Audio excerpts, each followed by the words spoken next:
Վերջին տարիներին հանրային ծառայության մասին օրենքում կատարված փոփոխություններով սահմանվեց նվերների հաշվառման և հանձնման իրավական կարգավորումը, ներառյալ նվերների հաշվառման ռեեստրի ստեղծման իրավական հիմքերը։ Նվերների ինստիտուտը առհասարակ օրենսդրական իմաստով կատարելագործվել է, կարգավորումները հստակեցվել են օրենսդրությամբ, կոռուպցիայի կանխարգելման հանձնաժողովն էլ հաստատել է ենթաօրենսդրական ակտերը նվերների հաշվառման, հանձնման հետ կապված, ինչը նշանակում է, որ ընդհանուր առմամբ իրավակարգավորումները առկա են և համապարփակ են։ Պաշտոնյան նշեց, որ այս պահի դրությամբ թվային ռեեստր չկա, բայց որպես միջանկյալ լուծում հանձնաժողովը կայքում ունի հատուկ պորտալ, որտեղ հրապարակվում են Excel տարբերակով ստացված նվերների հայտարարագրերը։ Հատուկ պորտալ ասվածը Google Drive-ն է։ Լիլիթ Ալեքսանյանի խոսքով դա այն լուծումը չէ, որն իրենք ակնկալում են ունենալ ապագայում, բայց մինչև թվային ռեեստրի լինելն այդ տարբերակով են ապահովում համակարգի թափանցիկությունը։ Գնալով և վերջին ամիսներին հատկապես աճել են նվերների հայտարարագրերի թիվը, դա նշանակում է, որ արդեն պետական մարմիններում հանրային պաշտոն զբաղեցնող անձինք և հանրային ծառայողները ավելի տեղեկացված են, իրազեկված են այդ կարգավորումների մասին, ինչպես նաև կա կարգավորումները հարգելու և նվերները հաշվառելու կուլտուրան։ Հայտարարագրվում և հաշվառվում են բացառապես թույլատրելի նվերները, և օրենսդրական կարգավորումները ենթադրում են, որ չթույլատրված նվերները ուղղակի չպետք է ընդունվեն։ Չկա այնպիսի ակնկալիք, որ այդ նվերների ռեեստրում մենք պետքա տեսնենք նվեր, որը համարենք, որ թույլատրված չէր, դրա համար պատժենք անձանց եւ այլն եւ այլն։ Սա ավելի հետագա վերլուծական աշխատանքի համար օգտակար թափանցիկ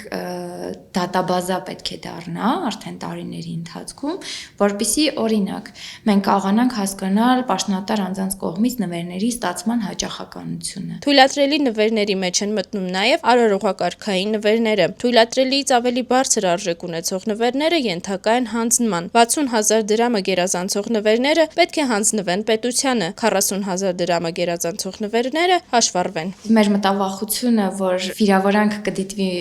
մյուս պետության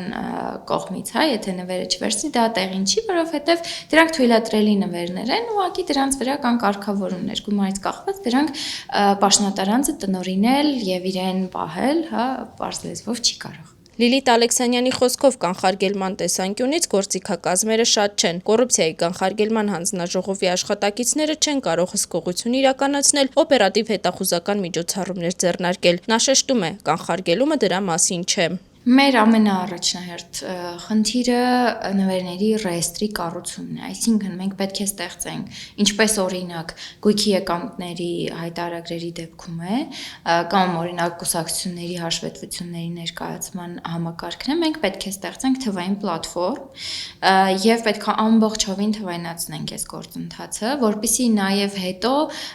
մեր քննարկման սկզբում իմ կողմից նշված վերլուծական աշխատանքը հնարավոր լինի կատարել։ Կոռուպցիայի կանխարգելման հանձնաժողովի անդամի խոսքով պլատֆորմի ստեղծման աշխատանքներն այս պահին կասեցված են։ Այն ֆինանսավորվում էր միջազգային կազմակերպության կողմից, որն այս պահին չի գործում։ Հանձնաժողովն այլընտրանքային տարբերակների շուրջ քննարկումներ է իրականացնում։ Մենք նաև ռեեստրում նախատեսել ենք, որ կլինի գնորոշման մեխանիզմ, որպեսզի գների որոշելու ընթացքում նաև պաշտոնատար անձինք այդպես շատ գործողություններ անելու կարիք չունենան, գնան խանութներում նայեն եւ այլն։ Պետք է մեր համակարգը արդեն ավտոմատ կերպով գին առաջարկի ելնելով բաց աղբյուրներում առկա տվյալներից։ Դա ստանդարտ ոնց որ տարածված ընթացակարգ է, ինտեգրացիա լինելու համակարգում, արդեն եթե պաշտոնատար անձը կունենա կոնկրետ հիմք չհամաձայնելու առաջարկված գնի հետ, այդ հիմքերը կկցվեն տվյալ հայտարարագրին եւ գինը կկարողանան փոփոխել։ Լիլիթ Ալեքսանյանի խոսքով միտումների տեսանկյունից արդյունքները գոհացուցիչ են։ Ամեն հաջորդ ամիս իրենք տեսնում են, որ հայտարարագրվող նվերների քանակն աճում է։ Այն, որ չկան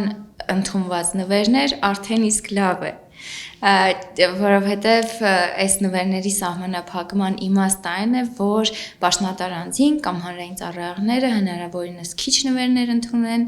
իրենց պաշտոնավարման ընթացքում, որպեսզի նաև հավանական շահերի խնդիրները եւ դրանց ազդեցությունը պաշտոնական պարտականությունների կատարման վրա